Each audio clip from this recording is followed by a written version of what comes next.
All right, we are live. Live. Of course. Oh man. Welcome to WyzGyz Entertainment. This is your host Wyman. We've got a awesome guest today. We've got Karl. Is it pronounced Stefan or Stefan, that's right. all right? Oh, you know what? I might have misspelled your name. Shoot. Is it S-T-E? Oh, it is P-H-A-N. Okay. That's right. That's I right. got it right. Okay, cool. Full points, full marks for getting it right. Yeah. So we've got, yeah. Well, one of my stepdad's name was Stephen, and he would tell us how people keep mispronouncing his name. Oh, So I I knew feel that Stephen. pain. I I knew feel that. Stephen was one of those pronunciations that people will sometimes use. Hey, statistical zero. Welcome, welcome. Stato, how are you? He's always on our streams. Very supportive guy. Fantastic, fantastic. Let me see here. Oh, One more before I place. forget. I gotta share this. 1 second.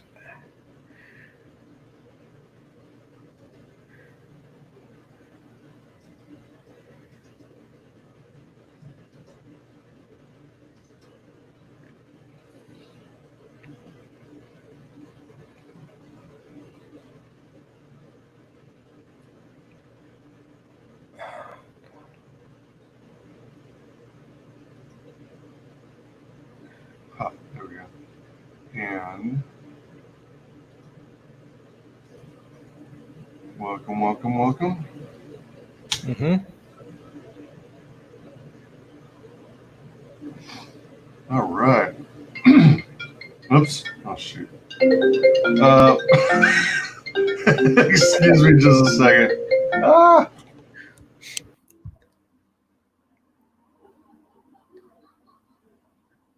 What's up, Peter? Stat.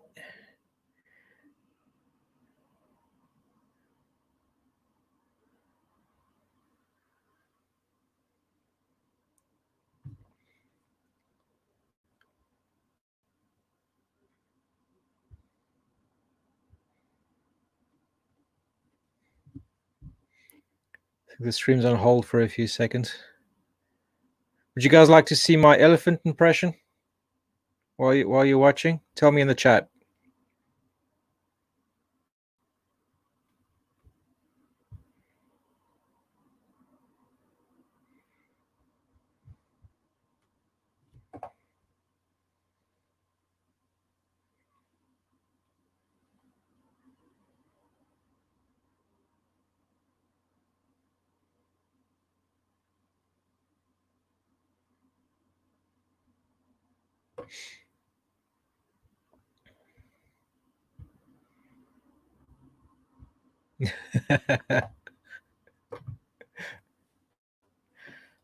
Ah, joke. I don't know. I'll tell you guys about the new pens I bought. I don't know if you guys use Copic microns, but I got these replaceable ones. With the proper comic book artists use. Yeah. The refillable. So I won't be spending much money on these replacement ones that I've had before. Yeah, that's pretty much it. Yeah, that's the good stuff. Let's see, what else do I have here that I can amuse people with? Is there a delay? Because this is actually the new computer.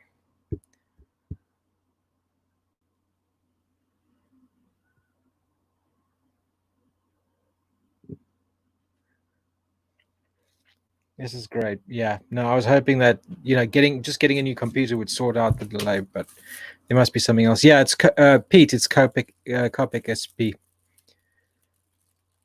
So I've gotten a whole lot of that cheap ink that I keep blathering on about, and hopefully I can just refill the cartridges with a syringe like I have been with a Pentel brush pen. So I'll let you know how that goes. But recently, I've been reading up a lot about perspective drawing. This is an excellent book. that everybody should read. I mean, I had a basic grasp of perspective, but this is extremely good. It goes into inclined planes, stuff that you could do with circles, look, check this, irregular stuff. A lot of tips on how to make things look a lot more organic than just drawing straight lines. So this is extremely good.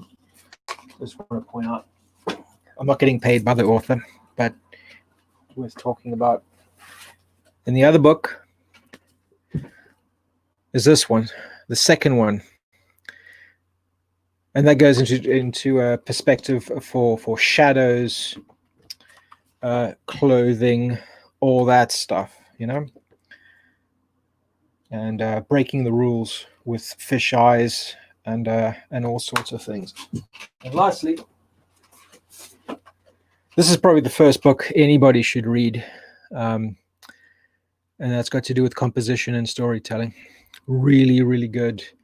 Shows you how to draw attention to certain parts of the image, how to play with perspective that you learn in the subsequent books to emphasize certain points. It ties really well with storytelling. So I reckon if you have those 3 books and you have Making Comics by Scott McCloud, the second one, Not Understanding Comics, then that's pretty much a lot of it. That's pretty much what you need to make comic books, and obviously a good book on anatomy. And that's it. So it's sounding better?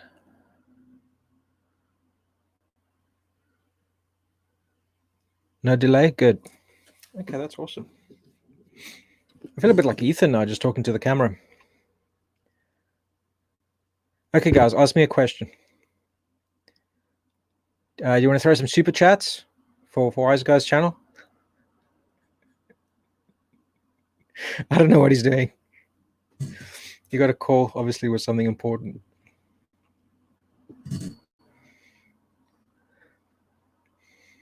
As you guys can see, I'm in the illustrious back room where I pack comics. This is where I get relegated to. I don't have a man cave or anything like that.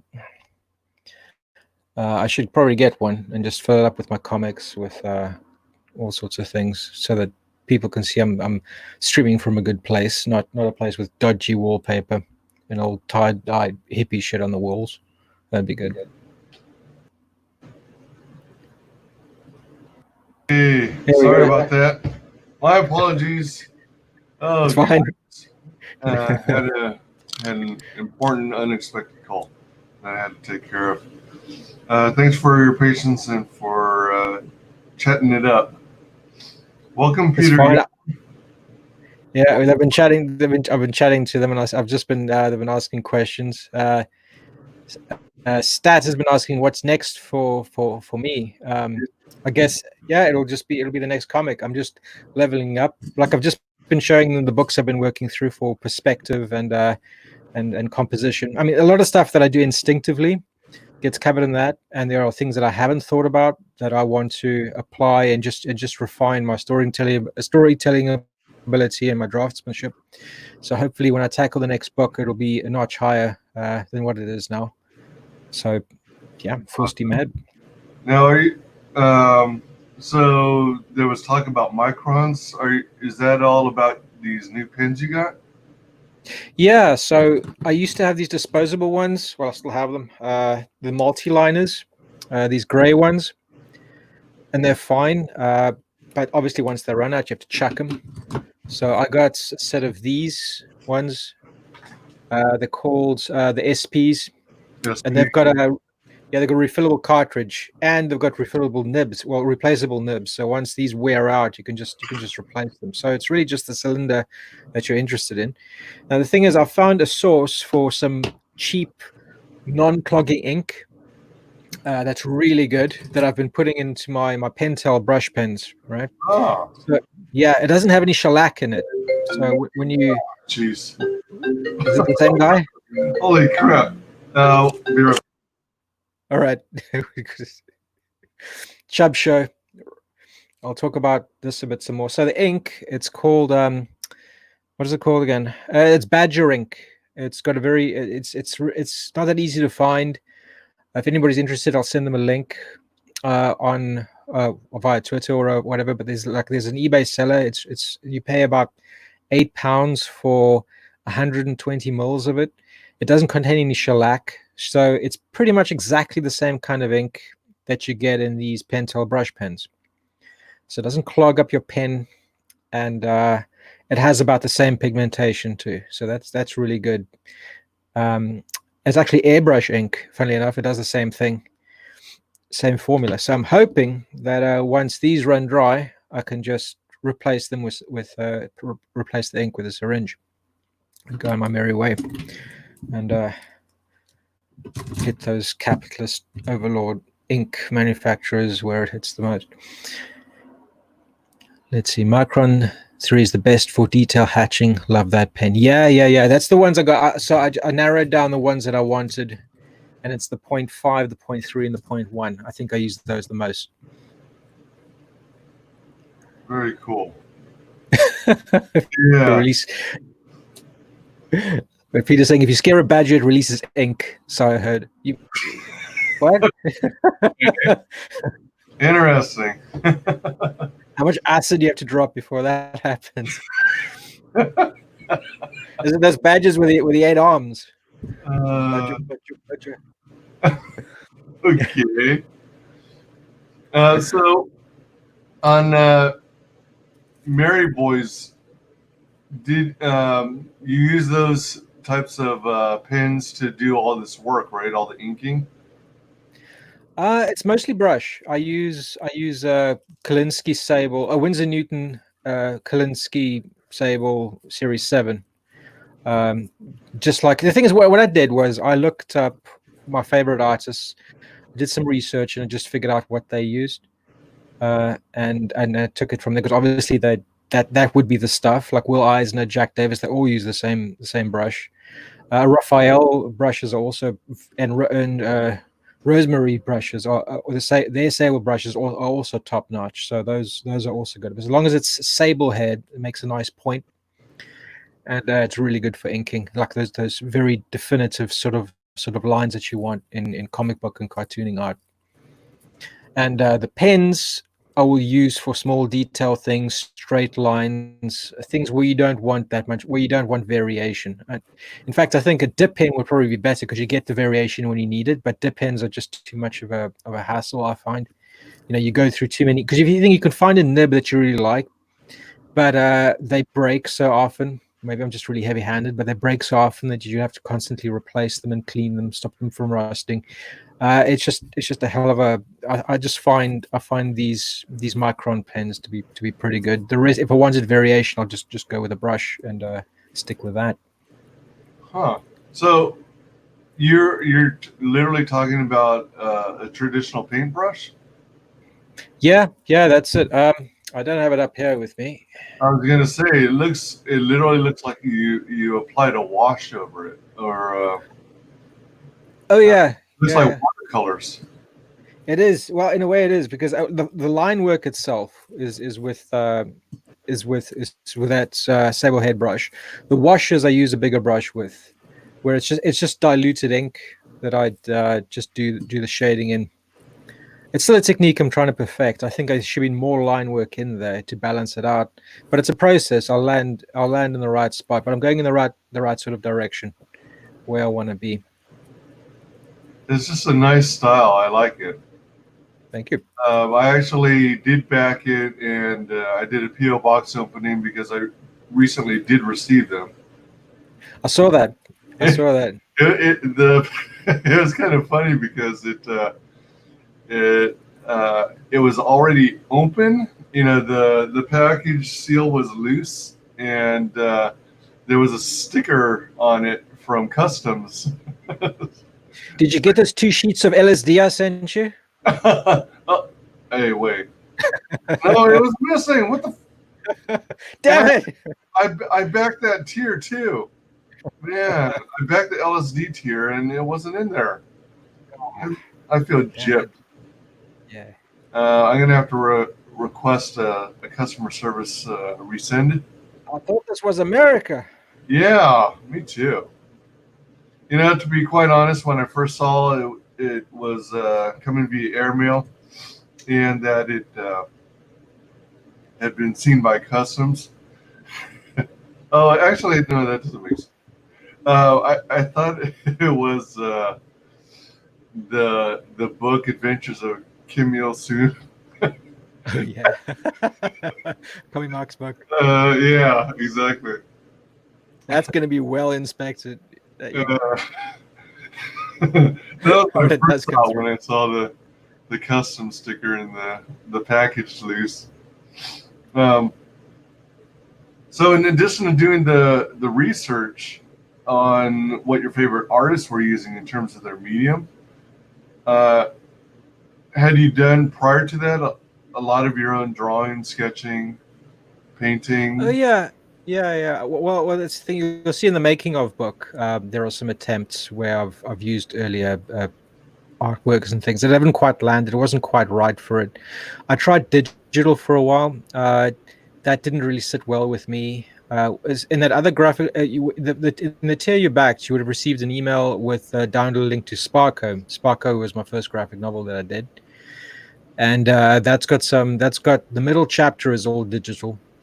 But yeah, it didn't feel right, and it felt I was like spending far too much time in front of the computer.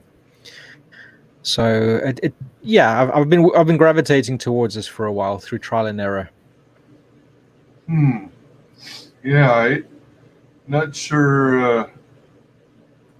I don't think I backed the campaign soon enough to be part of the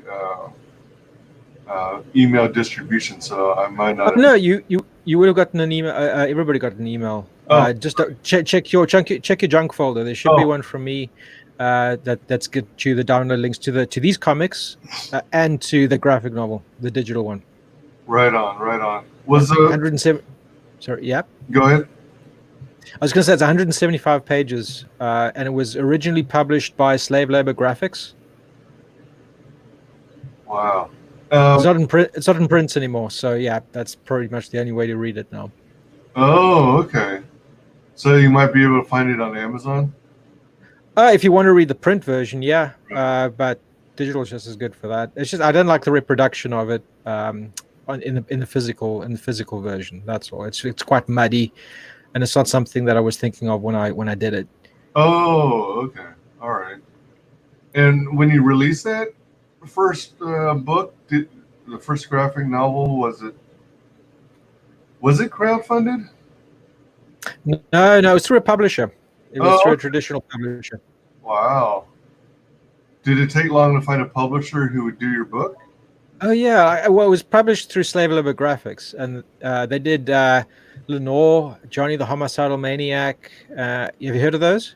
They sound vaguely familiar. Yeah, have you heard of Invader Zim? Yeah, yeah. Yeah, the guy who did Invader Zim, that's like his. Well, that was the company that he published his comics with, and Johnny the Homicidal Maniac was an earlier comic of his. It's pretty good. It's like Slave Labor were a favorite publisher of mine for a long time. They put out some really interesting stuff. Huh. And so I spent a long time, getting to the point where I was good enough to submit to Slave Labor, and eventually they agreed to publish it. So yeah, I was over the moon at the time. Wow, that's pretty impressive. A lot of creators uh, have challenges being accepted by publishers. That's why I was curious about that. Yeah, We're, and go ahead. we're living in a post indie publisher sort of world. It isn't. We're in a position where we're in. Our destinies as comic book creators are our own hands now. It's the indie publishers. I mean, you'll pretty much you can't make a living or any money at all publishing through an indie publisher these days. The only way to do it is to go through the bigger ones. And if you go via the bigger route, you're not going to be working on your own IP, your own stories. So you lose a lot of that freedom. So as an indie creator, crowdfunding is just the way it is now, and it's probably going to continue like that. I'm fine with it. Apart from Yeah. hundreds and hundreds of comics is you really have to go down to the nitty gritty. Your customer services, you're the promotional tool, you are everything on this project. But it gives you a freedom you wouldn't otherwise have. And also you're also in the front line when people get back to you. Okay, very few complaints so far, but telling you exactly what they think and really happy with the product. It's an amazing feeling, Oh, and that sure. is it's not something you'll necessarily have if you went through a publisher. So Yeah, so absolutely. Checking through chat real quick. Let's see here. Oh, Peter Gill, actually, Froggo is down for an LSD tier, so you'll want to make that happen. yeah. I'll sort you out. Peter says that customs open everything going into the U.S. at the moment. Froggo says it won't let him back Mark's book. I wonder why. Huh. He wanted the not Chromium. I was thinking about. I was considering getting that too. His bank is being a dick. I've heard that from a lot of people saying that they can't back for some banking issue. They can't back Indiegogo projects due to some banking trouble. I've heard that from a lot of people, and they tend to come back to me and say, "Look, can I just do this via PayPal?" And that's how we sorted it out. Oh, gotcha. Yeah. Yeah. If you have PayPal as an option, Froggo, you might consider that. Yeah. Sometimes I have this tendency of, ever since like October of last year, I got into backing Indiegogo Comicscape projects, and I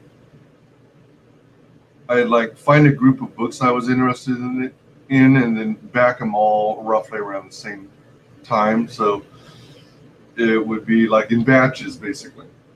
Yeah. And occasionally, if I do too many backings in too short a time, then it's flagged as potential fraud.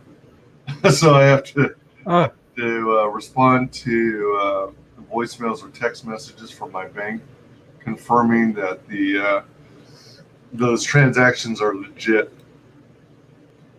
But I don't think I've been permanently blocked from backing any particular project. And I've backed several from the UK. So Alrighty. that's cool. But I guess Visa, I'm using a Visa card.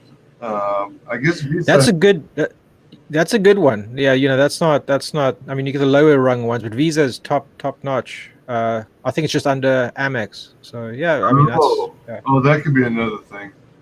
Amex is known for giving people higher balances, but they're not as well. They're quite widely accepted, but not near as much as Visa. But I was going to say that Visa has some kind of fee, I guess, for doing international transactions. So I get charged like 50 cents here, 60 cents there.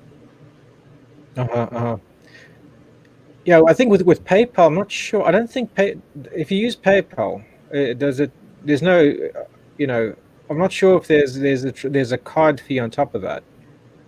I'm not sure. Oh. Don't know. No, but doesn't PayPal get a cut?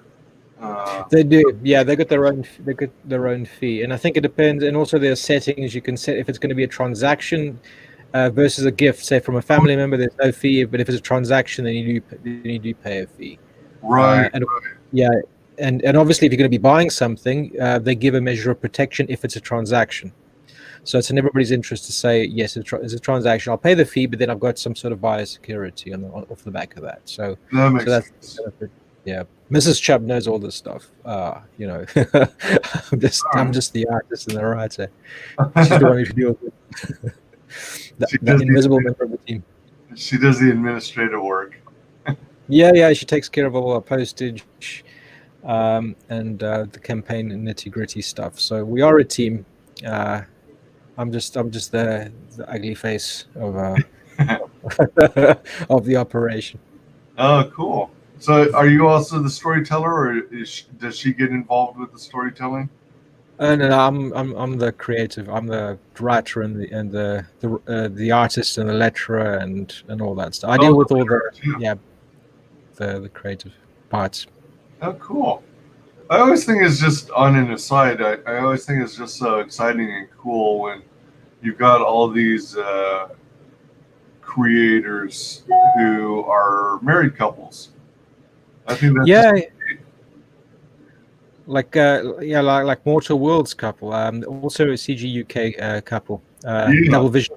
Yeah. There we go. It's great. It's great to see. yeah. I just had them on my show last night, and they're a blast. They're so funny. And also Carla Tornielli. Uh, Grim. Yeah. Grim Reaper. Yeah. I love them too. Um, excuse me. So let's play the intro to Merry Boys. Welcome, fuckers. I am Captain Fuckhead. That's on my one. That's Here Captain today, Fuckhead. I've come to you from my version of the Batcave. What's the shed is outside is inside. This is where I read most of my comics, so it makes sense if we're going to do a little review of anything. I should be doing it from here. So today I'm having a look at Merry Boys. This book by Chubb has all been printed. The art prints done. The 2 books done. The making of book printed. The patch done. The sketch cards all completed. Everything is done for the book. You can expect it in your hands very, very soon. Like I say, the campaign was for 2 books. There we go. See, look, book 1 of 2. This is the cover for book 1, obviously. More on. In this book, we meet these 4 young men. This is William, Philip, Chaz, and Harry. Their mission in life is to save their backwater little English town of all of its major evils. So the first part of this book introduces us to these guys. These guys get superpowers by drinking beer. They get faster and they get stronger, all to rid their town of what they see as sins, I believe. Would be the right way of putting it in this instance. I'm not going to go through the book because I don't want to spoil the artwork for you, because Chubb's art is great. Commie Mark regards this guy as the best artist in CG. So what I will do is just slap that right back to the back of the book, so that I don't reveal any of the story or the art. But I'm going to put the back. Look, there are some bits of there's some fan art in the book, and before you get to the fan art section, there's a whole list of the backers. So Chubb thanking them all, which I think is a really nice touch. But this book is 20 pages of story. It's a 32-page book with 20 pages of story. And the first half of it introduces you to these young men and at current time and tells you what they're doing. The second half tells you what happened to their little town. Chubb's been very clever, got some really good social commentary in there, and it's a very well written first part of these 2 books. The books themselves, while I get the second one up, the best way for me to describe them is it's a Teenage Mutant Ninja Turtles smashed with Father Ted. If you don't know who Father Ted is, or what Father Ted is, it's a TV show from the UK, from Channel 4, if I remember correctly. There's a character in there called Father Hackett who drinks an obscene amount of alcohol, which I believe is who this guy is kind of based on. So this guy's a guy called Parrish. He is the 4 Lads Splinter. Yeah, that's right. He's the 4 Lads Splinter. So he is, if you think of the 4 Lads as Teenage Mutant Ninja Turtles, this is Splinter smashed with Father Hackett. So drunk rat, basically. In this book, which is obviously book 2 of 2, you do meet Parrish in book 1, but this book tells you Parrish's backstory on why he wanted to basically wage war against his small town that he is that he is the main priest for. Also tells you how he came across and found these 4 young men that he is training to bring salvation back to this small town. That's the best way of putting it. I'm not going to talk about the second half of the book because I'm going to leave that for you to discover. This book has 22 pages worth of stories, so that gives you 42 pages total. Again, I'm not going to go through the book because I don't want to spoil the art of the story. What I am going to do is show that at the back of this book, what Chubb has done is put in some extra pieces of artwork, which are just great.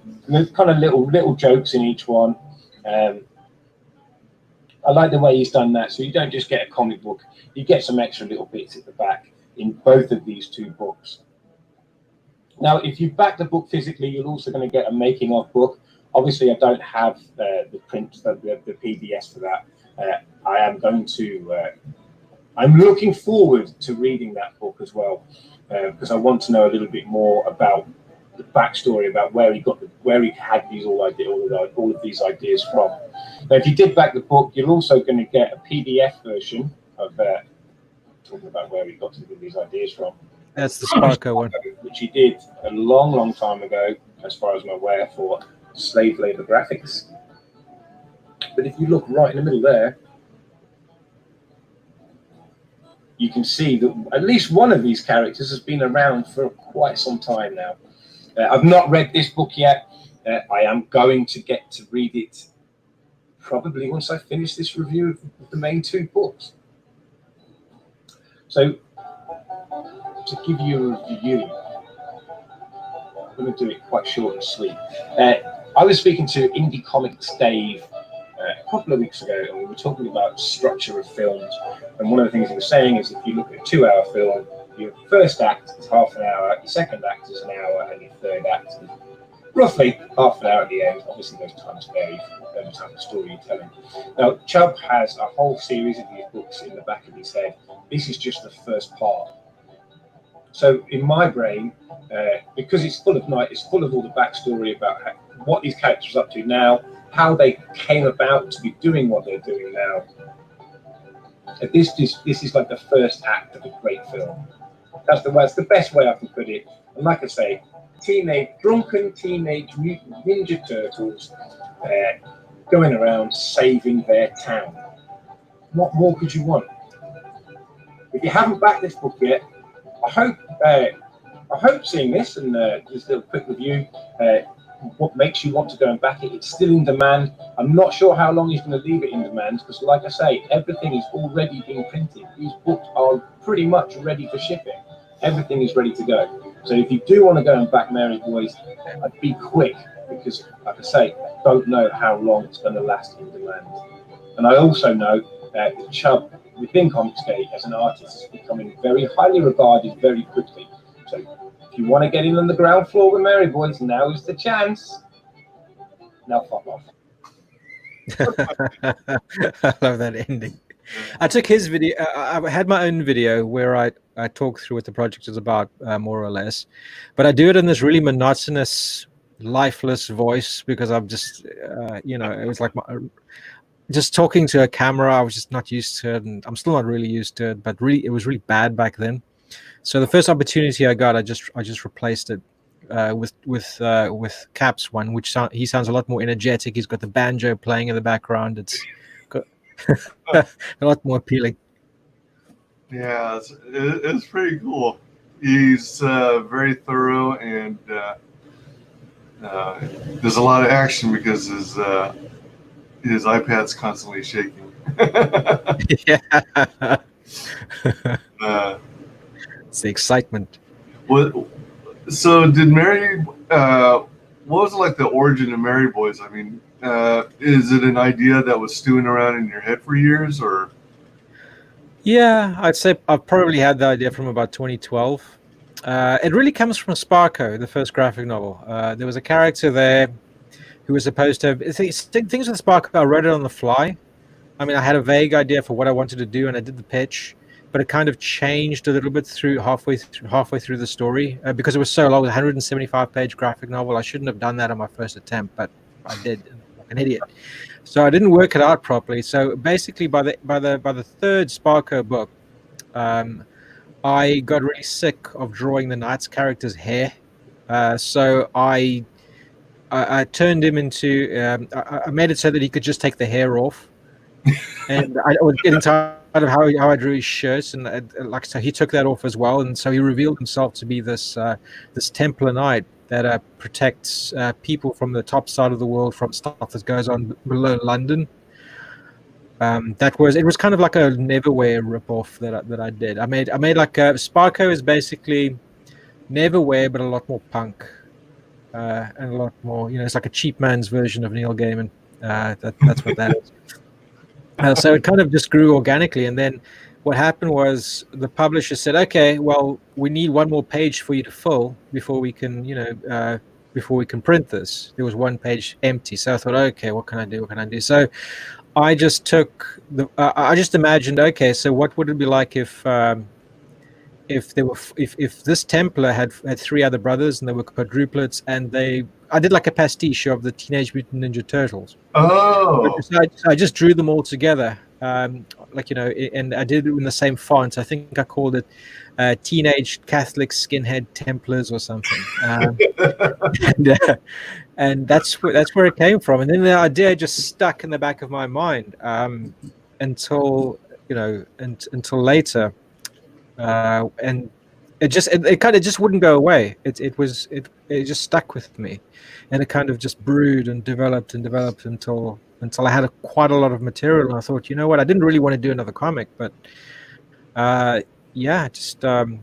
just went ahead with it when I saw Comicsgate was happening, because I just had a very dim view of publishers at that point, and I just thought, well, I'm not going to do a web comic. That's just a waste of time. But eventually, like when I saw, okay, Comicsgate is happening, I thought, you know what, I'm going to give this a go. I'm going to give this, why not just give it one bash? And people seem to really like it, so I'm really happy. Really happy. right on. How on earth did you get so good at doing lettering so soon? Lettering, oh, that's just InDesign. InDesign with yeah. That's not traditional. That's just that's where I draw the line. I don't have the balls to do traditional lettering. That is just too much of a ask. So, is it more or less like you draw a text box and then you just type in the letters and then choose whatever font you want? Yeah, pretty much. Yeah, I draw the text boxes and the speech balloons. I draw that all in InDesign. You can do it with layers. Yeah. I did this short tutorial on how it's done. Most people use either Photoshop or Illustrator, but InDesign's nice because it has the document formatting capabilities of Word. So you could change and replace words throughout the whole document. You've got a lot more control, I think. So InDesign, I think, is the best way to letter comic books. Do you even use InDesign to do these kinds of speech bubbles and these words here? Not the sound effects. That's drawn into the comic, because I take the Will Eisner sort of approach in where I want the sound effects and the titles to be part of the actual art. I really like that. I don't like the look of sound effects and things being pasted on top of the art. There's no reason why it shouldn't be in it. You know what I mean? Yep. But it's just the bubbles, the tails, and the captions. Those things are all InDesign. I just pictured you taking a pencil, drawing all the horizontal lines, doing everything, doing every single letter. Well, that's good. Well, that's good, because it shows it kind of flows. It tells me that it flows with the rest of it flows with the artwork, So that's good. It doesn't feel like it doesn't feel like something artificial on top of something that's organic. Yeah, for sure. And then I noticed you hid your name there, your signature, K. Stephan. Yeah, I got that from Eisner, and you see on the top of the boot there, I got my signature on the tag. Yeah, this is a creative. This is a creative image. Says a lot. No chavs. Chavs is slang, right? Yeah, it's kind of like, I guess it's I guess in America you guys would call them red, not redneck specifically, but it's kind of like, well, in the UK they're tracksuit clad hoodlums who run around and make everybody's lives miserable. They're council estate dregs basically. Uh, Are they kind of like don't bullies? do they what? Are they kind of like bullies? Oh yeah, they just they tend to cause a lot of destruction to property, Right. drug dealing, drinking a lot, Oh, living off the state, just you know, undesirable people. It's not to be confused with working class people, right, but right. it's a subset of certain working class people that nobody likes, especially the working class people who live side by side them. So yeah, nobody likes a chap. Is Tisk an inside joke, or is there actually a brand of beer named Tisk? That's the thing. It's the whole comic is full of these little inside jokes that if you're British, you'll get it because you're exposed to the stuff. So there is a brand of Polish beer called Tiskie. Let me see if I can share a screen and I can. And it's very popular. It's a Polish import, but it's a really cheap sort of lager that you buy, and everybody drinks it. And I just shortened it to Tisk. It's the same color scheme. It's white with the red. So I thought Oh, it also corresponds with the Templars color scheme. So I thought that would be a nice sort of inside brand. But people will realize, you're talking about Tisk. That's what you're talking about. oh, nice. All right, that's pretty clever. Let me see if I can find a picture of Tisk and share my browser. Give me a second. And while you're doing that, let me catch up on chat. I fell behind here. Fraga says, I have So, issues tracking international sometimes. Took months for me to back death sworn. Statistical Zero says, I hear Mark wants to try a hardcover for Not Daredevil or something. That would be interesting. Wouldn't mind seeing a collected Mary Boys collection when it gets there. well, that could be a plan in the future. I'm thinking maybe what I should do is colorize it for a collection further down the line. But that'll be, I don't know how many. That'll be, maybe the fourth or the fifth sort of Indiegogo project in the distant future. So I don't know. I'll see. But that would be a good idea. I mean, I'm partial to having like a book on a shelf myself. So that could happen. Yeah, I love the black and white and grayscale artwork, but I'm intrigued at the possibility of it being colorized. Yeah. It's the same. I mean, with are you familiar with The Goon by Eric Powell? No, I'm not. He does. I think we've got the same influences. Mad Magazine, The Spirit, and he also does ink washes when he does his drawing. And what he does is he has a colorist go over that so that all the tones are there already. So they just add the hue, and it looks pretty good. So I might give it a go just to see what it looks like, and maybe for a future colorized collection. But on the other hand, a lot of people like black and white. I love black and white comics. Like on the covers, okay, I should have made these covers in color. I think I probably would have got more interest. But for interiors, I like it black and white. Either stark black and white or with washes. I actually prefer that to colorized comics. The only thing I would say, the only exception to that would be fully painted comics, like Black Sad. Those European tomes that you get. Those are just luscious. I really love that. That's amazing.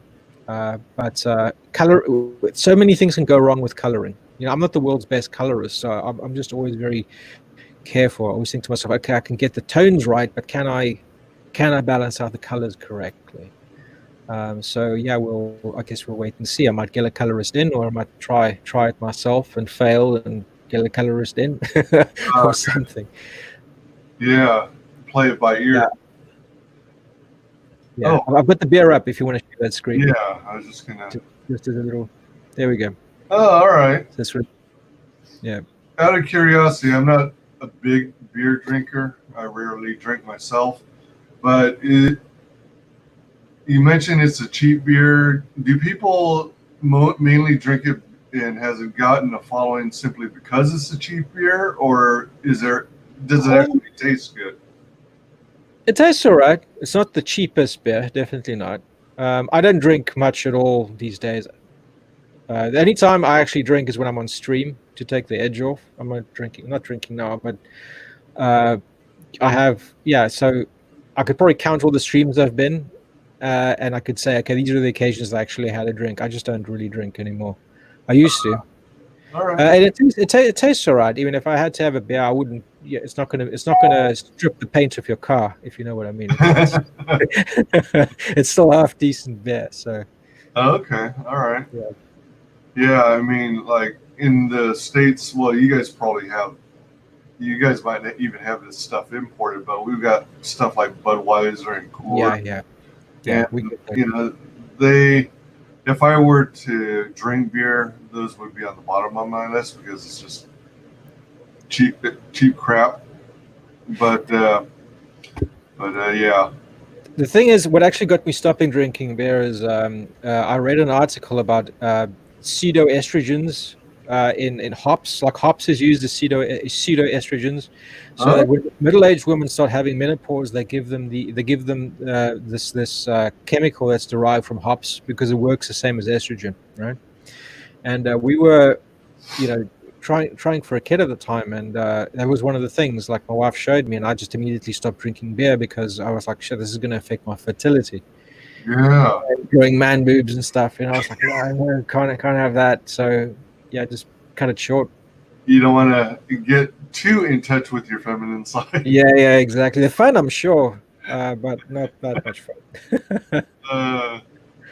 Let's see. Peter says Mark will make his own hardcover with card.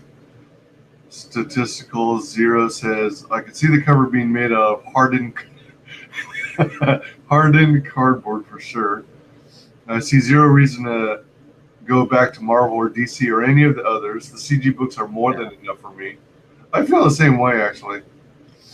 Let's see here. Frago says I need to set one up. Heck yes, Statistical Zero. I'm content with CG books and manga and anime. Screw the mainstream. Statistical Zero says the only problem I see is that there are too dang many books coming. It's a great problem, but I can never afford all the books I want to support. Alternatives is Same, too. yeah. Same here. At least now that there's some money left over after the campaign, yeah, I'm gonna back the ones I've been wanting to back for a while. Now that everything's gone out. Yeah, Comics Gate only started about 2 years ago formally, and we have a huge amount of books out there already. It's just so cool. Let's see here. Frogger says, "Oh yeah, Alterna for sure. I was buying like 6 a month, but gotta slow down because of the surgery on the 10th. Gonna be broke soon. Oh yeah, your surgery's coming up soon. Yeah, good luck on that. Hope Good luck, Frogger. Statistical says, yeah, save up some money, reread some classics. Nothing wrong with second looks. Yeah, don't. Yeah, I mean, obviously your health comes first. Don't spend money on books if there's your health to worry about. Obviously, yeah. Frogger says between Indiegogo and Etsy, other sources, I've backed over 80 already. Jeez. Me and Frogger are neck and neck. I think I'm around 81 or 84. Whoa. Okay. Let's see. I didn't know there were that many. Were there? I'm not even at the top. I mean, out of the, you know what? Hold on.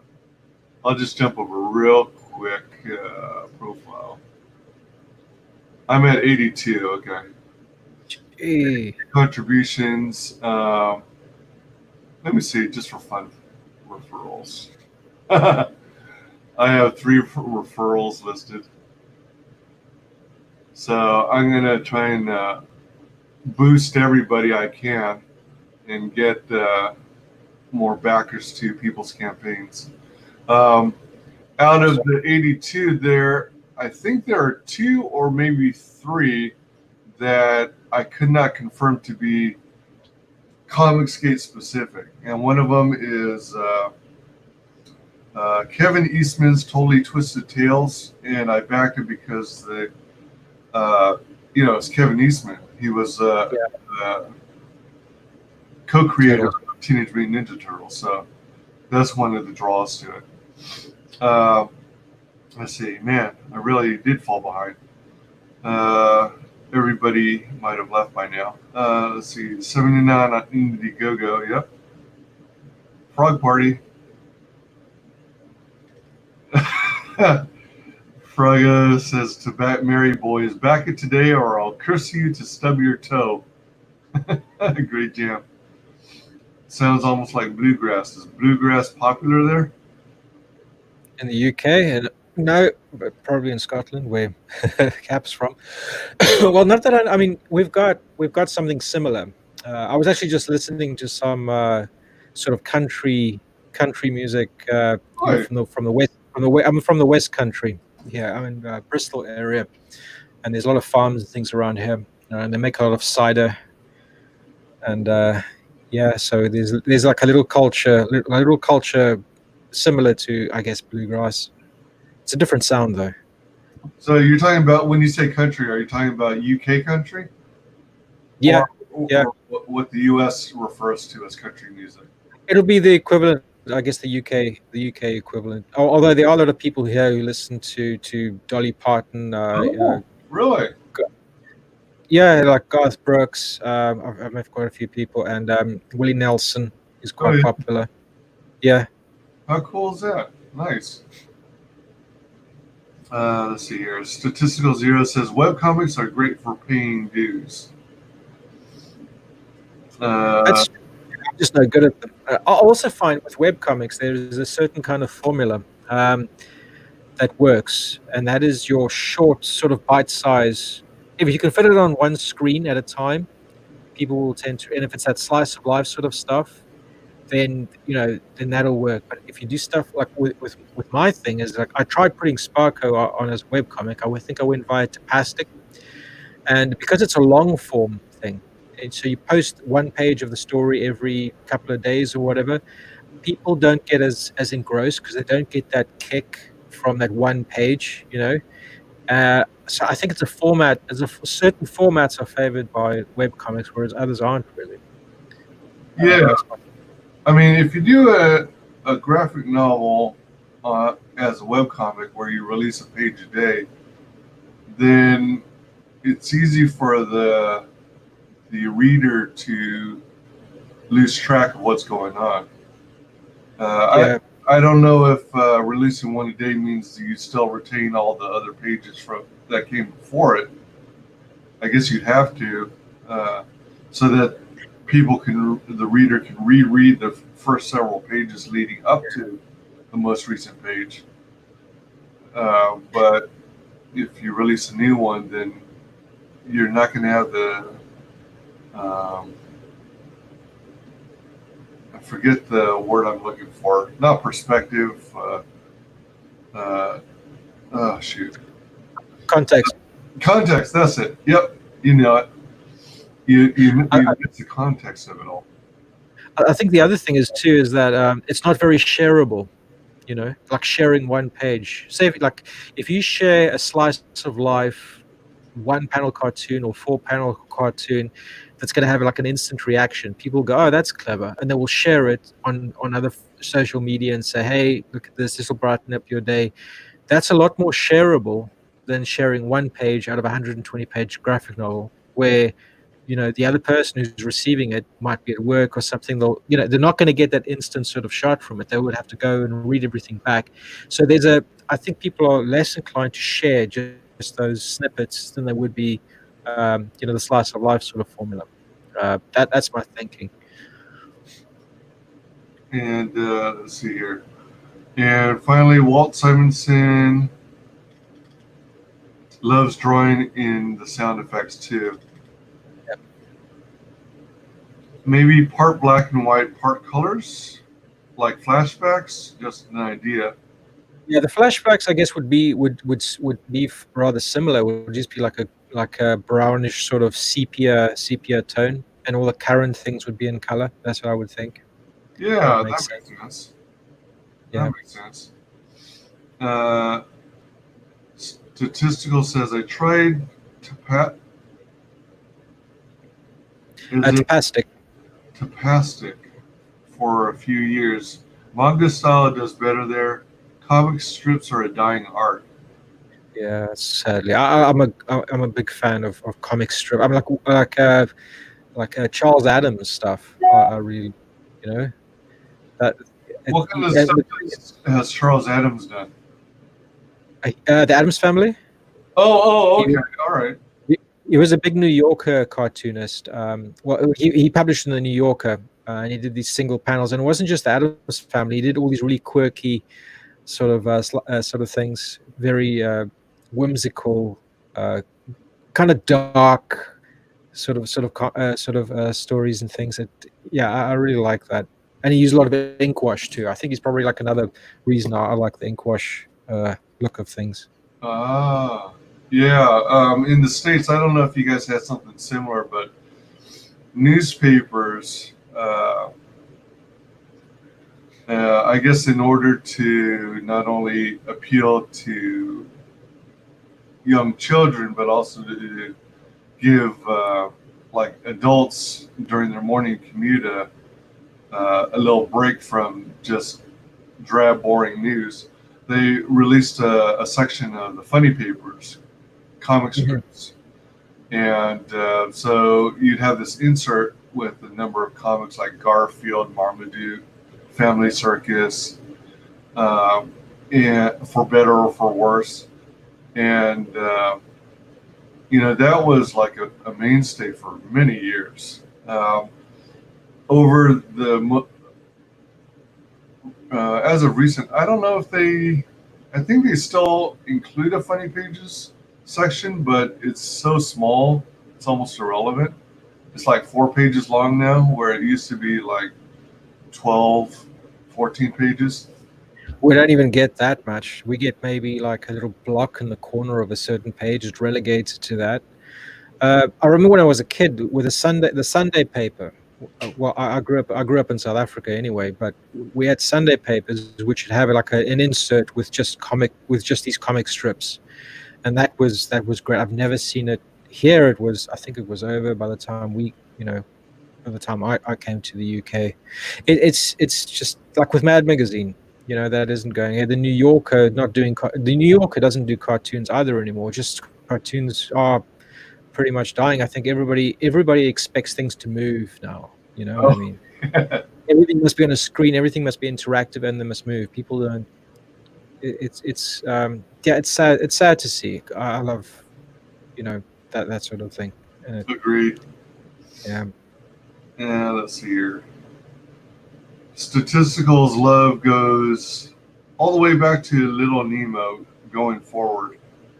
Dick Tracy was good too. Says, I think comic strips in the paper took a downturn when Calvin and Hobbes and Farsight stopped. Oh, yeah. Seriously? Calvin and Hobbes. Oh, yeah. And that was the last hurrah. That was the last big hurrah. Those guys did amazingly well, but nobody else. There isn't another Far Side. There isn't another Bill Watterson. They couldn't be. You couldn't. Well, there wasn't anybody after them because I think it's just the opportunity wasn't really there with the advent of online comics and stuff. Now you can. The problem is that you can, if you've got an internet connection, and you don't have any money, you can entertain yourself no end all day. And then later on, when you do start earning a bit of money, you still get that internet connection. And when you start, and you think to yourself, and you just become accustomed to just watching YouTube videos, reading free web comics. So your interest isn't expanded beyond that. I think that's that's how we're training our kids now. Whereas we were reading newspaper strips and comics and stuff the new generation, I don't see it. It's not on newsstands anymore. Kids don't see it anymore, so they don't want them anymore. I just wonder where it's all going to end. Yeah, it's like very consumer-based economy, very disposable income, disposable products kind of economy, and it seems like things are just going more and more in the ways of the digital technology, where Yeah. you might be, if you're even lucky, you might get a glimpse of a comic strip on a smartphone or on a tablet.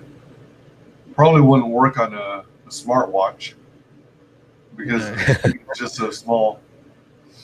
Uh, yeah, Calvin and Hobbes and Farside were awesome. And back when I was a kid, I used to also buy those collected comic strips that were known as treasuries.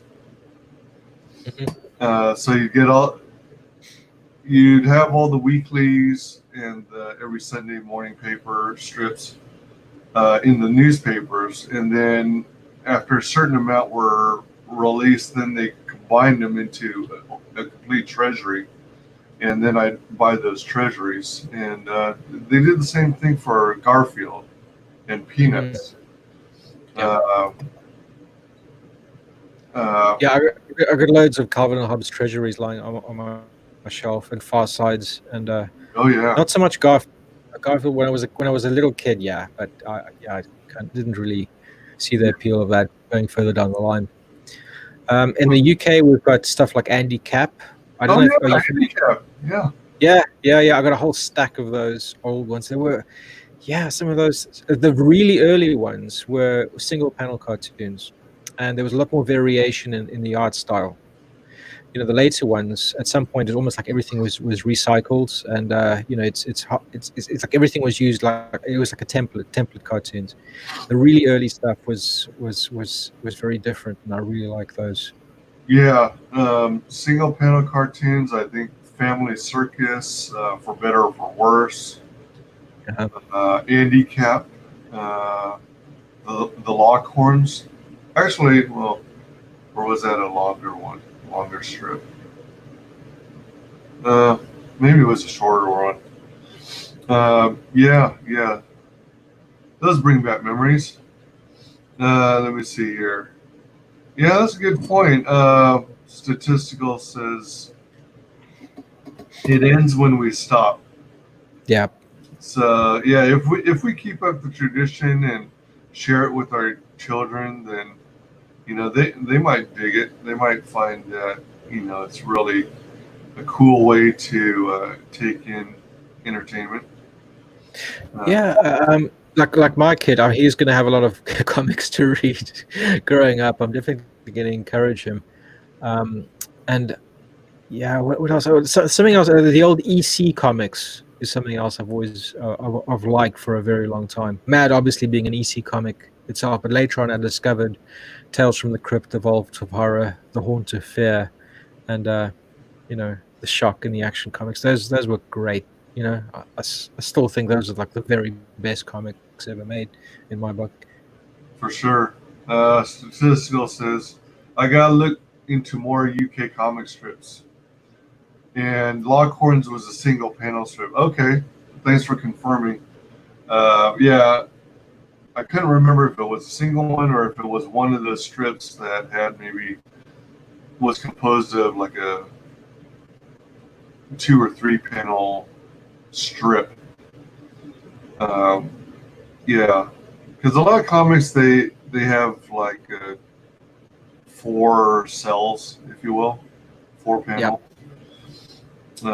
But some of them went with fewer. Let's play the intro to Merry Boys again. Real quick. I think you might have touched on this when I had to take those phone calls this morning. Is your next project like a sequel to the two book story of Merry Boys, or do you have a whole, totally other project? It's going to be more. It's going to be more Merry Boys for the foreseeable future. I've got several. When I started writing this, I wrote it as a series of multiple books. Okay. So yeah. So no, there's a lot more to tell. This is basically just getting my feet wet and telling people who they are and how it's going to go forward. So the next book is going to be an anthology. It's going to have lots of short, almost like think about The Spirit, where you have lots of self-contained shorter stories. And so it'll be a collection of probably 48 or 56 pages of that. And obviously, and some of the stories will contribute to an arc. Some of them won't.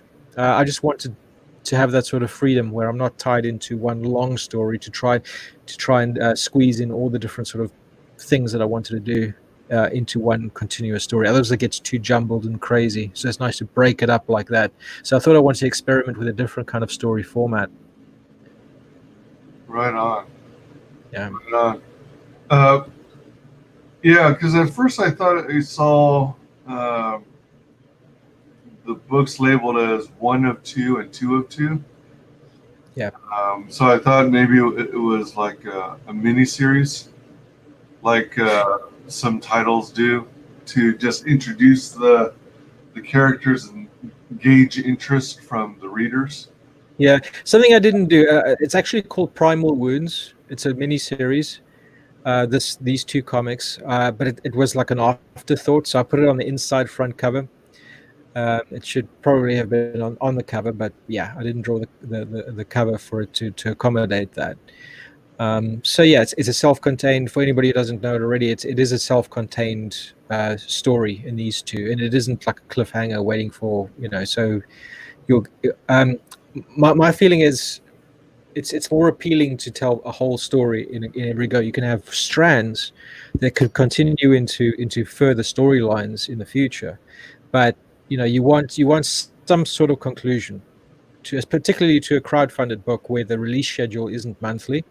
So you don't want to wait forever for the next installment to finally make up that to finally resolve that cliffhanger. So that's what I try and do. That's why I thought, okay, the next thing, if it could just be short stories, then that would be short, satisfying sort of snippets out of their existence, rather than trying to carry on like a long tome that isn't going to conclude for years. That I'd like to move away from that. Yeah, absolutely. So let's. Oh, and one more thing before I play it. We were talking about washes and painting, and how if you've already got the base down and you've got all the grayscale variations from the washes, then the color will feed off of that and adjust accordingly. And it reminds me of a statement that I'm not sure if you're at all familiar with the Phantom Menace. A little bit. I know that it's Star Wars related stuff. Yeah, pretty much like comics. Very much like Comicsgate. It's another organic movement where SJWs are invading popular entertainment, and especially franchises like Star Wars, Star Trek, Doctor Who, and Anna, also known as that Star Wars girl, is one of the visible people out there on the Phantom Menace movement, and she's also an artist. She has her very first Indiegogo campaign where she did a cover for Vampirella, and she said in her training, her studies to be an artist, one thing always holds true: value does all the work, but color gets all the credit. That's true. That is very true. In fact, color, by definition, includes the grays, includes the values as well. So, if you take color, you can split it into hue, and you can split it into values. Hue plus value plus hue equals color. So, technically, that's already a part colorized cover that you're looking at over there now. But I'd say hue gets all the credit. That's right. It's like that candy wrapper sort of thing. That's what I'm thinking. Next time, I'm definitely going to add you to my cover. I think it'll make a difference. I think it will. I think it will. Yeah. I was just lazy. I am Captain Fuckhead. I am Scotland's best shit superhero, and today I come to you from my version of the Batcave. What shed is outside is inside. This is where I read most of my comics, so it makes sense if I'm going to do a little review of anything. I should be doing it from here. So today I'm having a look at Mary Boys. This book by Chubb has all been printed. The art prints done, the 2 books done, the making of book printed, the patch done, the sketch cards all completed. Everything is done for the book. You can expect it in your hands very, very soon. Like I say, the campaign for 2 books. There we go. See, look, book 1 of 2. This is the cover for book 1, obviously. More on. In this book, we meet these 4 young men. This is William, Philip, Chaz, and Harry. Their mission in life is to save their backwater little English town of all of its major evils. So the first part of this book introduces you to these guys. These guys get superpowers by drinking beer. They get faster and they get stronger, all to rid their town of what they see as sins, I believe. Would be the right way of putting it in this instance.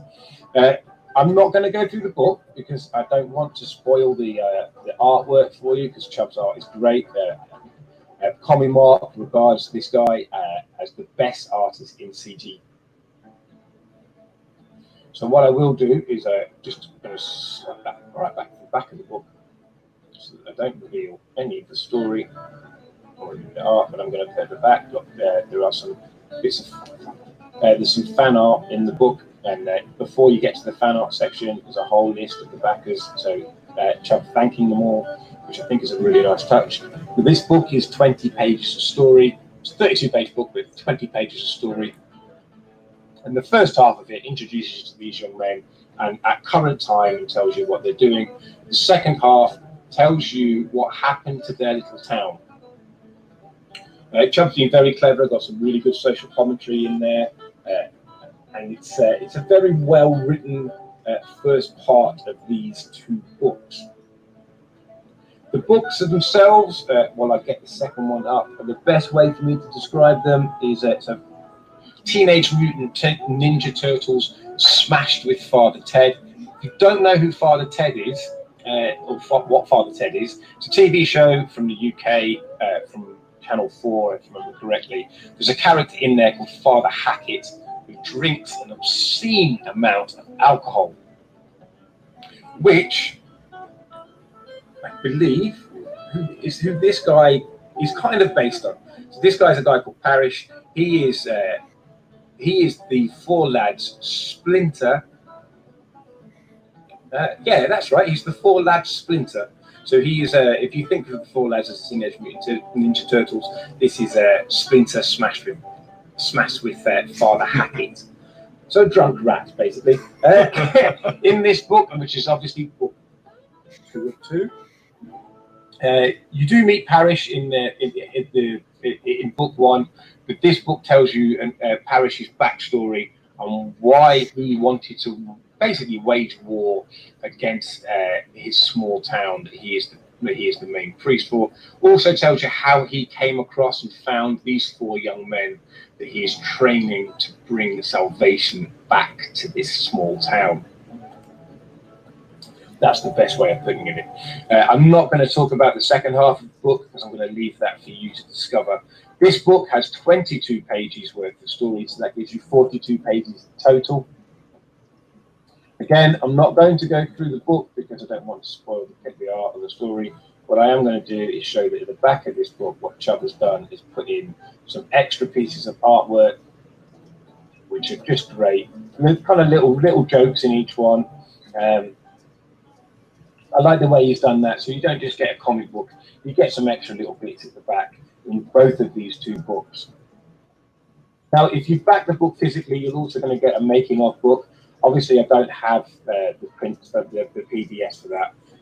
I am going to I'm looking forward to reading that book as well, because I want to know a little bit more about the backstory, about where he had these all of these ideas from.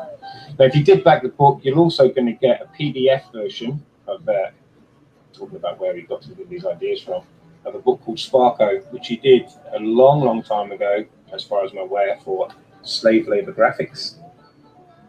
But if you look right in the middle there, you can see that at least one of these characters has been around for quite some time now. I've not read this book yet. I am going to get to read it probably once I finish this review of the main two books. So, to give you a review, I'm going to do it quite short and sweet. I was speaking to Indie Comics Dave a couple of weeks ago, and we were talking about structure of films. And one of the things he was saying is, if you look at a 2-hour film, your first act is half an hour, your second act is an hour, and your third act is roughly half an hour at the end. Obviously, those times vary by the type of story you're telling. Now, Chubb has a whole series of these books in the back of his head. This is just the first part. So in my brain, because it's full of all the backstory about what these characters are up to now, how they came about to be doing what they're doing now. This is like the first act of a great film. That's the best way I can put it. And like I say, drunken teenage mutant ninja turtles going around saving their town. What more could you want? If you haven't backed this book yet, I hope seeing this and this little quick review, what makes you want to go and back it. It's still in demand. I'm not sure how long he's going to leave it in demand, because like I say, everything is already being printed. These books are pretty much ready for shipping. Everything is ready to go. So if you do want to go and back Mary Boys, I'd be quick, because like I say, I don't know how long it's going to last in demand. And I also know that Chubb within Comicsgate as an artist is becoming very highly regarded very quickly. So if you want to get in on the ground floor with Mary Boys, now is the chance. Now fuck off. Always gets me, that last bit. Yeah. Yeah. I don't know if you can say one way or the other, but I was wondering, did you commission him to do that video, or did No, he do it? no, he just dove in and he did it. Oh, cool. That's Great. sweet. He's a great guy. And to be honest, CG UK, I'm very biased in saying this, are just like a little family, Oh, yeah. We support each other. We help each other out. If somebody wants some help with their script or something like that, they run it by the room, or somebody reviews it for them, helps. So there's a good knowledge base there that people can rely on, and we're also a good promotional network in ourselves. In the context of the wider Comicsgate network, I mean, we started out because all the shows are in EST time, so it tends to be early in the morning. We can't catch those live and things, so we decided, okay, well, we want to do it. We want to do this stuff too. We've got a group of creators. Why don't we start streaming like in GMT?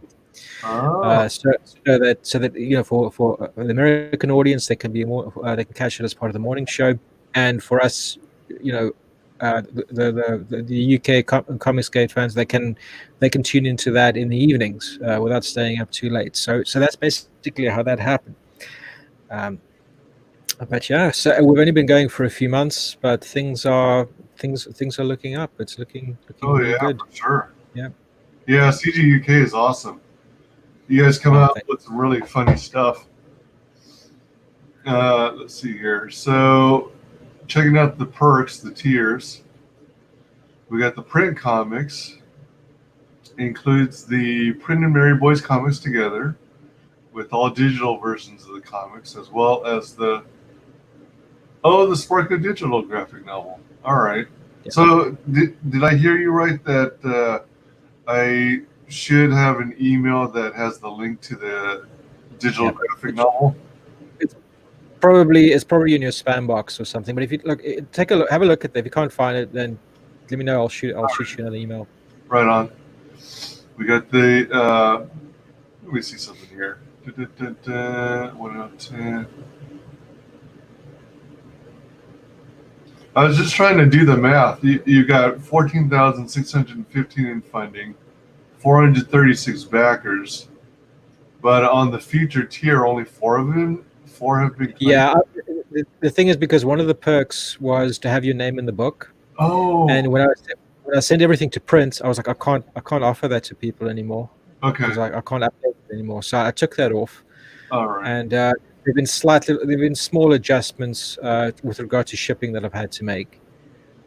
All right. But the shipping is still quite low. It's just I had to push it up slightly because there's extra packaging that I need for the US, and the prices went up in March. The Royal Mail prices, so I had to push it up a bit.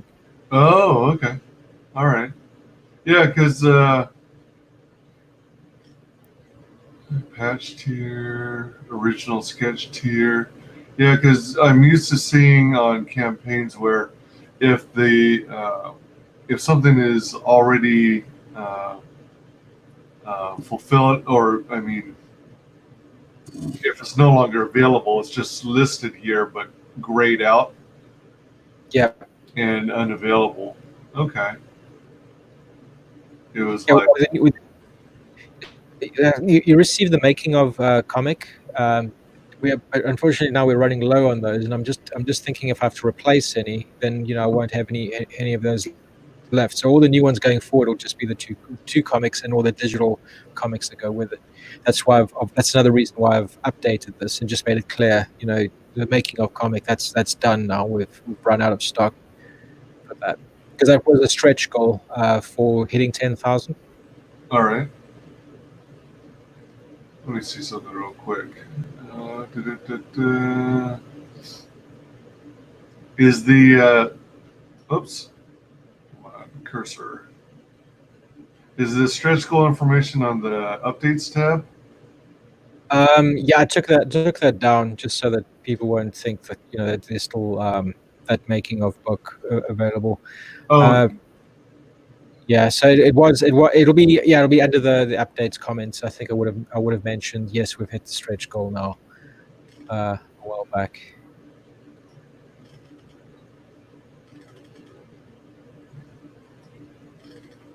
So for the time being, I'm just because I overprinted by quite a bit. I'm just leaving it on in demand for a little while longer, because right now, yeah, there we go. There's the book.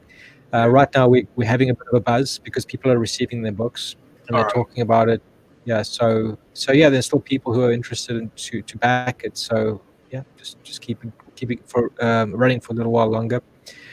I've also pretty much run out of those prints, the three art prints, but I'm thinking of bringing those back, just ordering a bunch more and just offering them again to people because they seem to have been quite popular. Yeah, So yeah. I fortunately backed it early enough to get the art prints. Yeah, they're pretty cool. All right, so we got the digital basic, which is Mary Boys 1 and 2 digital files for $6. And I think someone explained it to me before, but was it Indiegogo that automatically does these promotional prices? Yeah, I don't know how that works, to be honest. I just threw any amount in there. I wasn't sure what it meant. It's almost like what would this go for at a retail value? I think the thinking is that if you buy something on crowdfunding, you should be incentivized by a lower entry price, so that when it does appear in the market later on, then you would have gotten a reduction. But seeing as this isn't going to, well, I'm not going to a publisher with this. This is the market. This. I'm just selling them out of my house, basically. So. Right.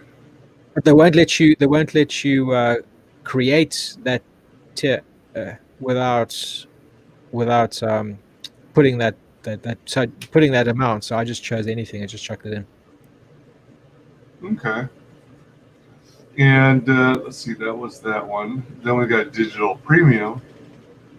So you get the digital versions of Mary Boys 1 and 2 and the Sparko graphic novel, which was your first graphic novel. How many pages did you say it was? Like 100 and something pages?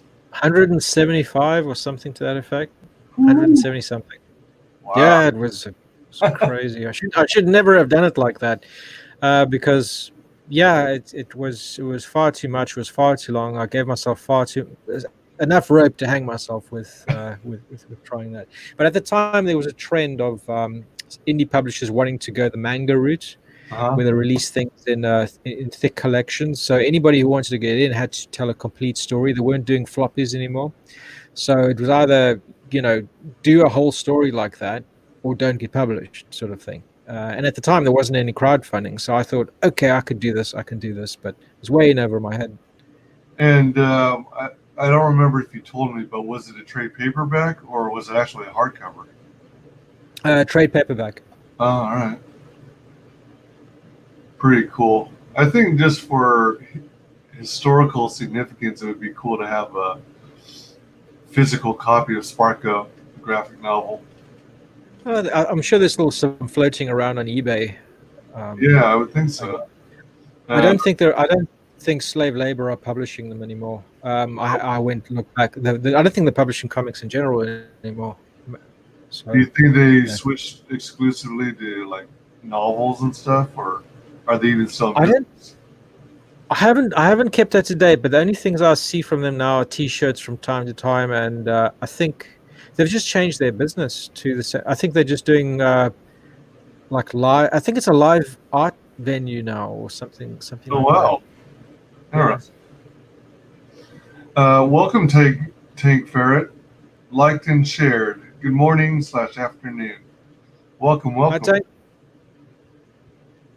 Hail, Tank Ferret. Let's see. So we got the original art tier. It includes all items in the lower tiers plus one original Merry Boys interior art page. So do you randomize which one the person gets? I give the people a choice in the order of their backing. So I've already sent off. I think 4 people have backed that. 4 people backed that, and I gave them all a choice of what they wanted. They chose their pages, and that's been shipped off. 2 days ago, I think somebody bought another one of those. So they still need to tell me which page they want. But yeah, I give them preference. Obviously, I don't just pick a page. So do they pick the page based on having already received the entire book, and then they look for? All right. Yeah. So what I do is I've got a separate PDF. I just take the pages out that have already been sold, and just say, well, yeah, you can choose any of these. Nice. That's pretty cool. Yeah, some campaigns, they actually have displayed at the end of the campaign all the pages that are available for sale. And then as they start selling them, they add the stamp saying sold. I was just afraid I'd give the story away like that. That's all. Right. I guess, anyway. Unless you do it unlettered. Go ahead. I'm sorry. Still. I'm just saying, unless it's unlettered, then you can't really read, and you randomize them. But at the same time, I don't know. Yeah. Yeah, and still others, when they put the pages on there, they leave all the speech bubbles empty, or they white it out, or they blank it out so you don't get the context. Yeah. So original art tier includes all items in the lower tiers plus one original Merry Boys interior art page. Merry Boys 1 and 2 digital files. Out of curiosity, is I guess it is, but is PDF the format of choice for all digital comic books? There's CBR and there's CBZ or CBZ as you guys call them. And yeah, PDF. I don't think it's. I think it's like the. I don't know. I don't buy that. When I've bought digital comics, they've always tended to be CBZ or CBR. But I thought, just to err on the side of caution, I tried just PDFs because that'll be the most universally readable. Yeah. Because you can do it on any device, whereas with CBR or CBZ, you'd have to get a specific device to do that. and I didn't know how that would display necessarily, so I thought just be safe. Yeah, it seems like virtually every device has a PDF reader. Yeah. So that makes sense. But yeah, now that you mention it, I remember those file formats, CBD, CBZ. Um, those were pretty popular, yeah, at least from Something what. that Yeah. sorry. Go ahead. I think it's a little bit of a delay, so I don't mean to speak over you. What I was going to say, yes, I found that there haven't been that many people who buy the digital comics, and quite a few of them who bought the digital comics and read them upgraded to the physicals once they've seen, okay, this is something I like. This is something I'd like in physical format. So it makes me think, maybe it says something about Comicsgate just being more physical. They're more into their physical comics. I know I am. I prefer that. If I really like a comic, that I won't stop at a digital copy. I won't feel like I own it, and I don't feel like I've done my bit until I've actually bought the actual comic. Right, right. Yeah, that's one of those things. Well, eventually, I like to release my own crowdfunded book, but I don't think I want to do a digital version. Uh, there are arguments for and against it, and one of the arguments for it is because if you've got backers who are international, they don't want to have to deal with the shipping costs. Yeah, that's fair enough. Yeah. They can't. I'm hoping by the time I get around to releasing a book, I will have found some solution to get past the whole uh, high shipping costs. But Yeah, you with guys pay a lot of shipping cost. I mean, it's really expensive.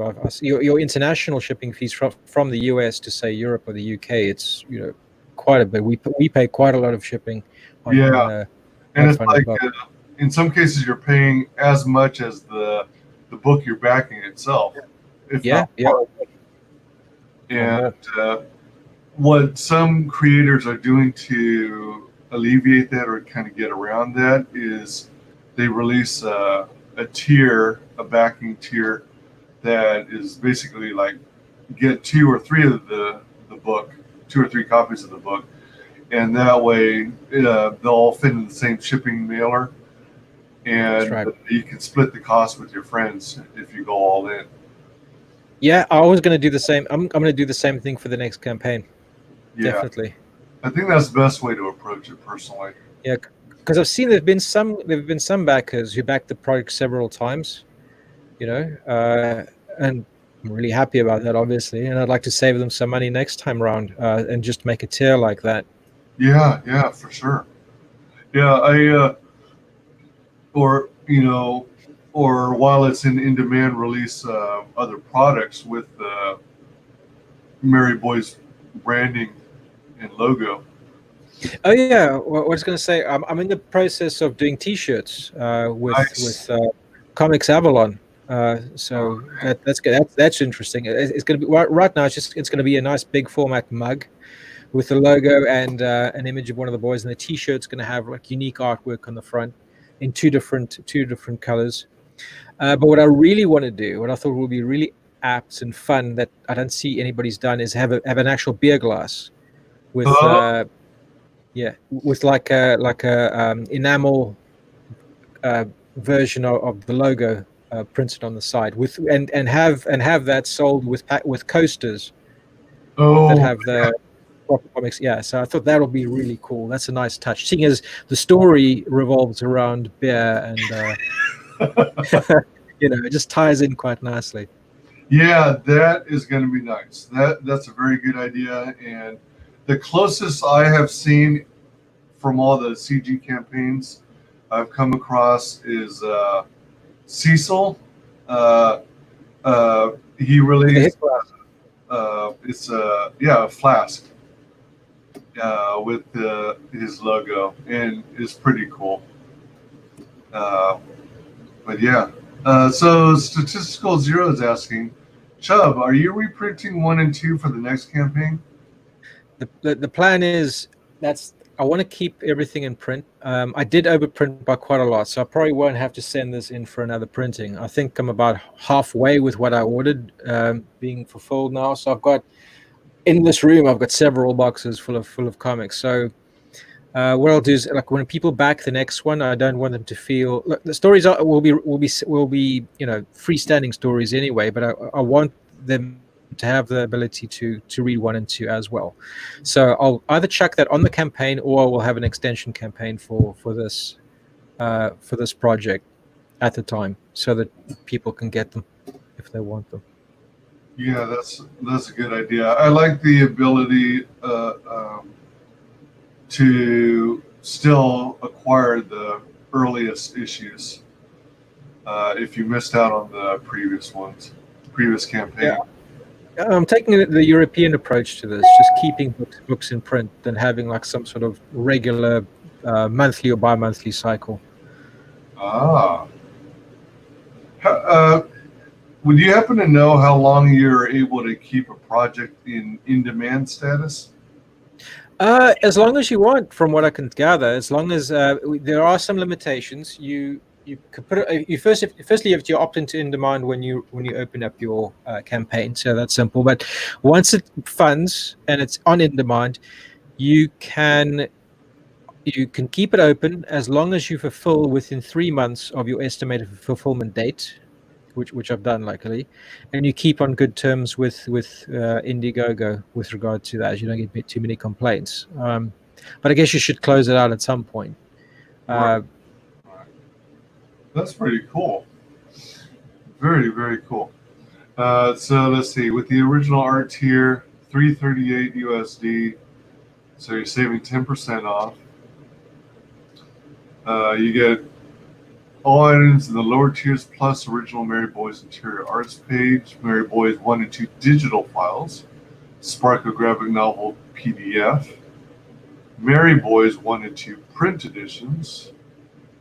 Now, do you still have the 3 art prints to fulfill this original? Yeah, art? I've got some that I've kept back for replacements and for if anybody had to buy. I just figured there won't be that many people who buy interior art pages, so I thought that's enough to cover sales of those going forward for the time being. All right. The embroidered patch, Mary Boy's logo.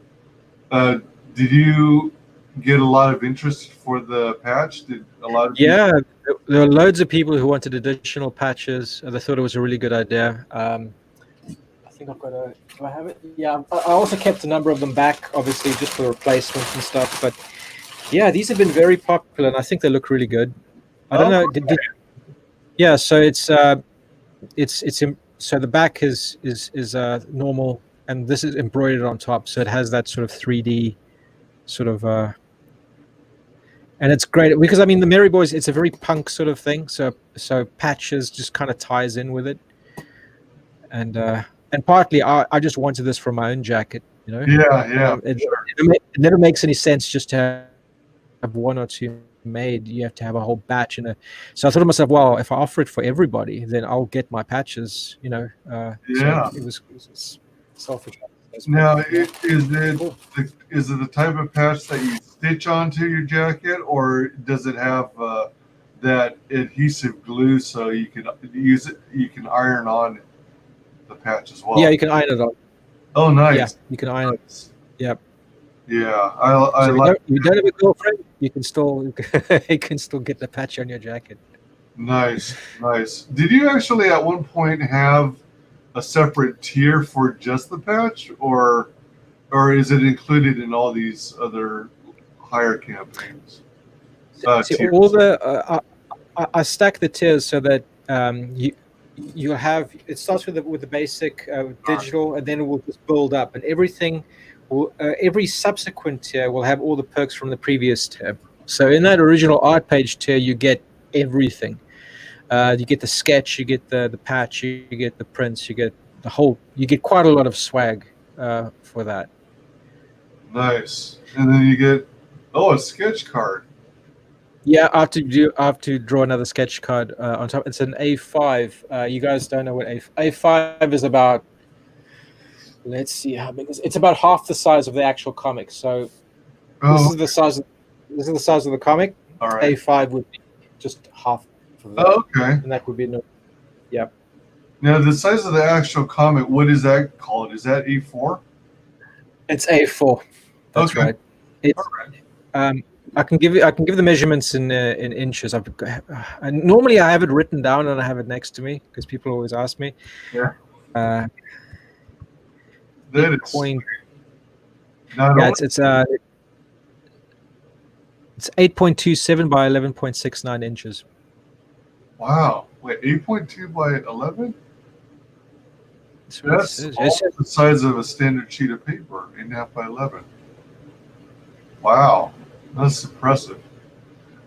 So when you do the sketch cards, are you doing the same image over and over, or are you just doing whatever you feel like drawing, whatever comes to mind? Or They're different every time. I actually I tell people, just tell me what you like. So a lot of people chose different characters from different comics, but uh,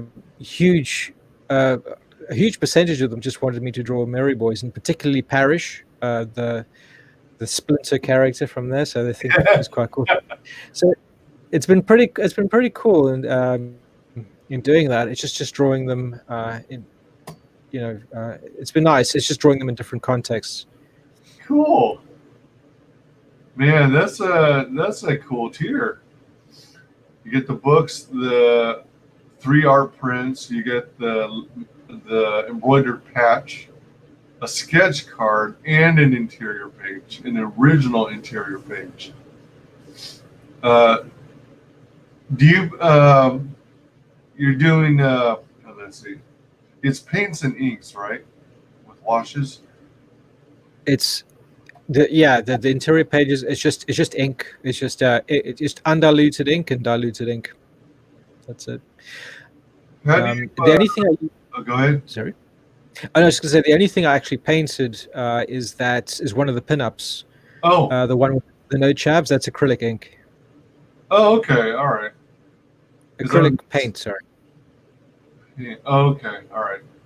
Yeah, I thought for a minute if you did paints and washes with diluted ink on interior art pages, then how do you keep it from bleeding over the lines of the cells, or the different panels rather? Oh, it is messy, but yeah, it's messy. But the paper is relatively absorbent, so what I would have is for these I used a high stock card. So it kind of it takes in the washes quite. It isn't like you get different surfaces. You get vellum surfaces and plate surfaces. Plate is the molecules are very tight together, and that's really good for very precise sort of artwork. Whereas the vellum, you can still get. I had like a good sort of combination where you can have good line work, but it's also absorbent enough to take those washes without it running all over the place. Oh, all right. So the original interior pages, what kind of material is that paper? It's not Bristol board, is it? No, for that I used. I actually started using Bristol board going forward because I found it doesn't warp as much as this stuff. What I used before was this heavy cardstock. It's non-acidic, so it'll be archival. But at the same time, it didn't have that. Bristol board's has actually got fibers on the inside of the pages, so it's got material fibers there to keep everything together. Whereas this stuff, it warps a little bit too much, and it isn't quite as heavy as Bristol board. And that's the problem. Yeah. Now, even though it warps a little, is it considered on what might be called archival paper? Yeah, the main thing about archival is it's non-acidic, so it's not gonna the paper isn't gonna eat itself up over an amount of time. And the other thing you want to worry about is the actual ink being it doesn't dull after being exposed to sunlight. And the stuff that I use for the ink for that is Speedball. I think let me just hold it up there. Okay. And that's the gold standard in American comic book art. So this is let me read that. What does it say? I read that it's fade proof. It's not on this bottle, but I believe it is fade proof.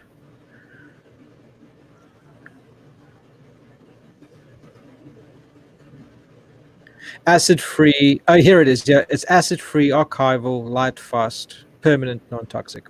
That's what it says. Nice, nice. All right, cool. And let's see. Yeah, that's a heck of a deal. Holy moly. And then the other ones are sold out. Cool. Yeah, you had a patch tier. And then you had an original sketch tier. All right. Kind of regret that original sketch because I first had 10 for the original sketches. I thought, yeah, that's a good number to do.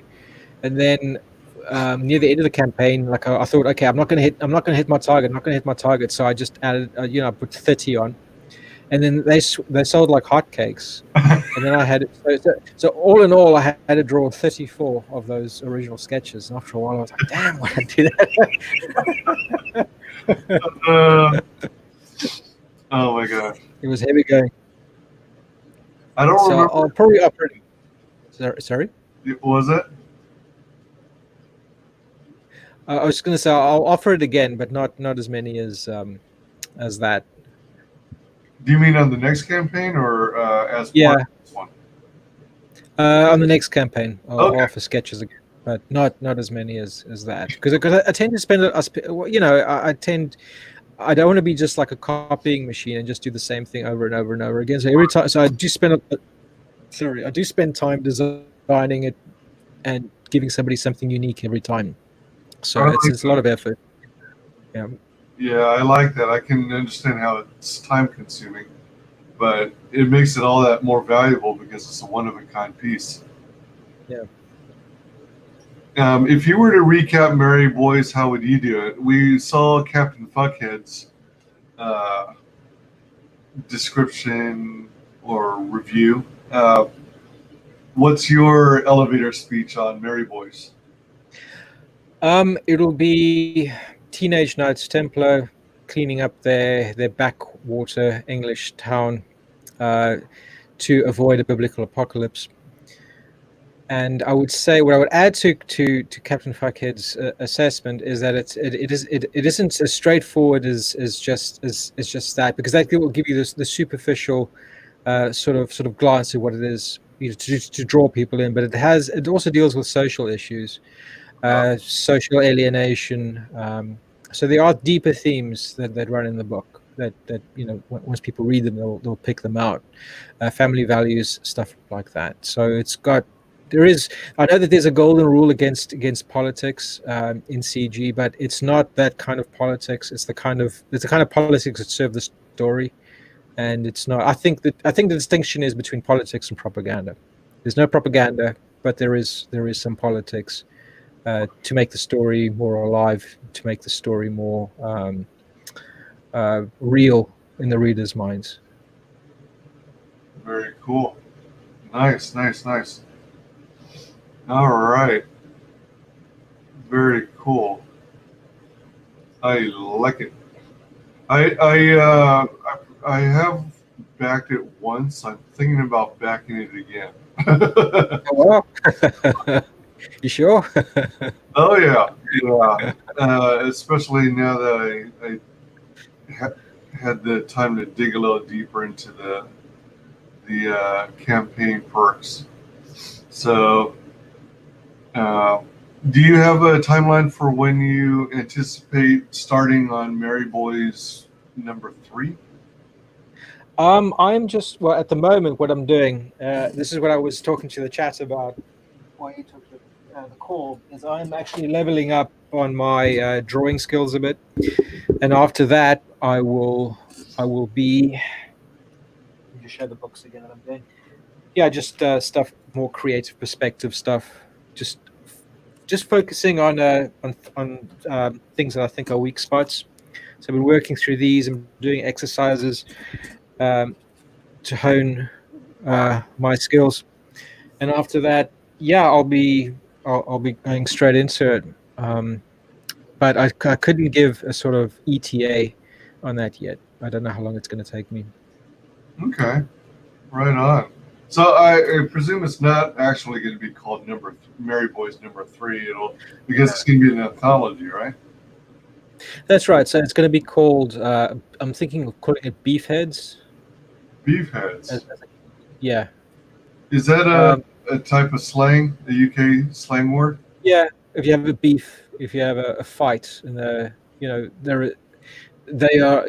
The idea is that, I mean, they're essentially they're skinheads, but they're not skinheads because they're not culturally, they don't listen to reggae. They don't have that cultural thing into that subculture. But they are extremely violent, and and passionate, and they wear Doc Martens, so they've got bald heads. So I guess they would be beef heads. They would be that. So beef is to have a fight.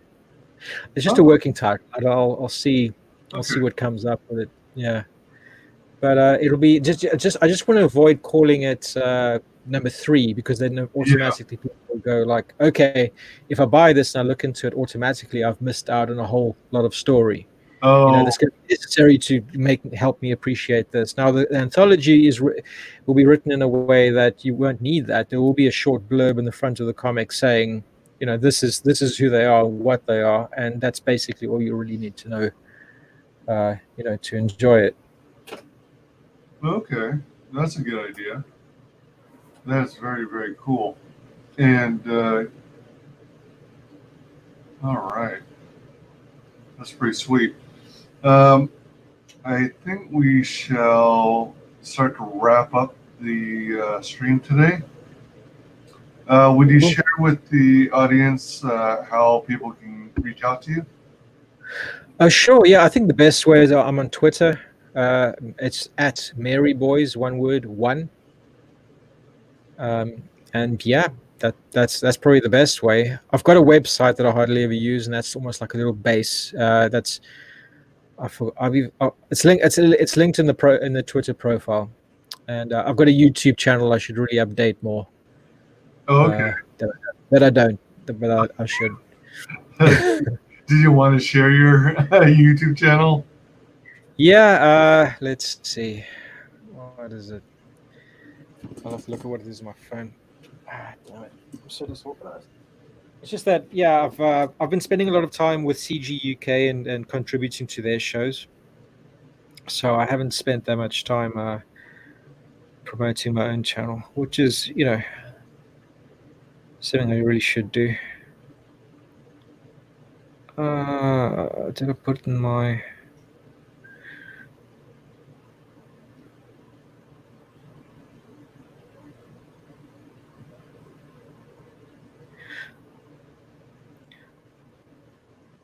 Okay, the easiest thing to do for all my links to all my different social media accounts and platforms is to go to maryboys.blogspot.com, and that's got everything there. It's got links to the Facebook page, to the YouTube, to the Twitter, and I think to Instagram as well. Aha. Let me bookmark this real quick.